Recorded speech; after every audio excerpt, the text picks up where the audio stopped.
They told me for years there was no money in podcasting. Well, they were all wrong. So what do you think is the future of podcast technology?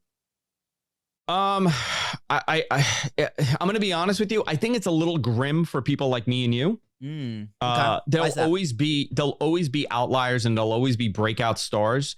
But I think this entire genre of content is going to be saturated by mainstream corporate media. Agreed. I don't think there's enough room left unless you're like, you become a big star, like you become like a Jake Paul or something. But again, Jake Paul, he's a big podcaster too, but he has a big media background. He was a Disney star.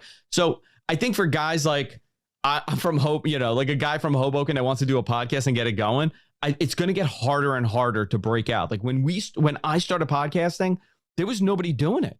Yeah. So, it's just one email to the person that's the content director for, iTunes podcasts. That you get on a good day and you write a nice email and all of a sudden you're featured on the front page of iTunes. Yeah. You're featured on the front page of Spotify. You're featured on the front page of all these podcasting apps. These are things that will not come easily anymore. It was in the infancy. We were all trying to figure it out together. But now most of these podcasts, you look at the top 20 podcasts, who's independent other than Rogan? Not much. Yeah. They're all famous for something else. That I do agree with you. That is a tough part of podcasting.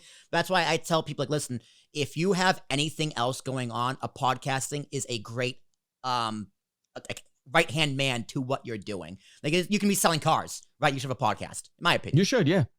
No, it's a great companion to what you do. But exactly, companion. Like even Rogan was a celebrity beforehand. Exactly, right? People knew Joe Rogan. He was a popular stand-up comic, Fear Factor, UFC. Yep. But like, give me somebody, and I'm asking this because I don't know the answer. Give me somebody that is a Joe Schmo, an asshole from Queens, that becomes a big podcasting star. It doesn't happen. Yeah, and I could tell you, like 2012, 2011, like.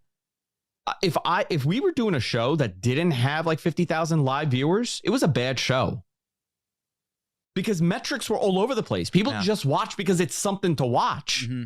Like you were featured on the front page, so you would get discovered, and then we grew from there. Like now, I mean, we do great numbers, but it was a different world in the early days.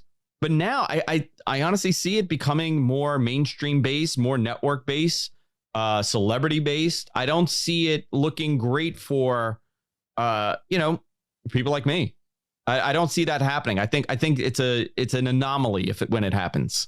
Well, as a wise man once said, the cream always rises to the cream top. Always rises to the top. Yeah, but you know what? A lot of people rose to the top that were low fat. That's fair. All right. Well, yeah, so throwing that corporate algorithm, they get that help from that big corporate push. Although, hey man, CNN Plus lasted 3 weeks. So they did last 3 weeks with CNN Plus. Yeah. I mean, with the internet, the best content will rise to the top. That's why I'd say what you say. Focus on the content. Well, you weren't into Don Lemon Unleashed? You weren't into that show? Anderson Cooper's like parenting show or whatever, cooking. I don't know. And I don't want to get political on this podcast either. Yeah. I can, but I save that for other times. But listen, Andrew, but again, it's soulless content. Yeah, that's how I see it. It is exactly. It's a great way of putting it. Soulless content. But I try to bring as much soul to this podcast as possible because I'm a clown. I also call it corporate media. I don't call it mainstream media. It's corporate media. It's not mainstream though. That's the thing. Rogan's more mainstream. Yeah. Well, here's the thing about Rogan.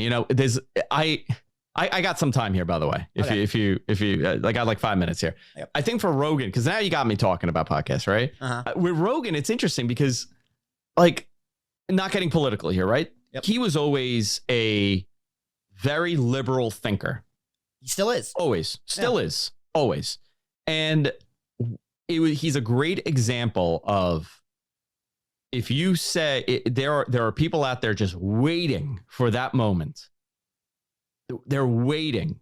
And when they feel threatened, they will take action. And that's exactly what happened. A lot of, CNN felt threatened by him. Because guess what? He was absolutely, he didn't back down. He didn't change his thought. Whether or not you believe, this whole, the whole thing about how he took horse medicine and all that stuff, like forget about how you feel about this whole thing, but that's an outright lie. You're making them, it's an exaggeration of great proportion when you say that this man, he's this dopey man that he's taking horse medicine and he's telling his followers. He didn't say that at all. It was far more deeper of a conversation, but it's a great buzz line when you feel threatened, when your network is getting 300,000 views in prime time. And he gets 11 million. And this, you know, and I'm not saying that this is my thought, like this dumb jock, you know, that just smokes weed and he talks about ayahuasca and he loves aliens. Like this guy is getting 36 million views.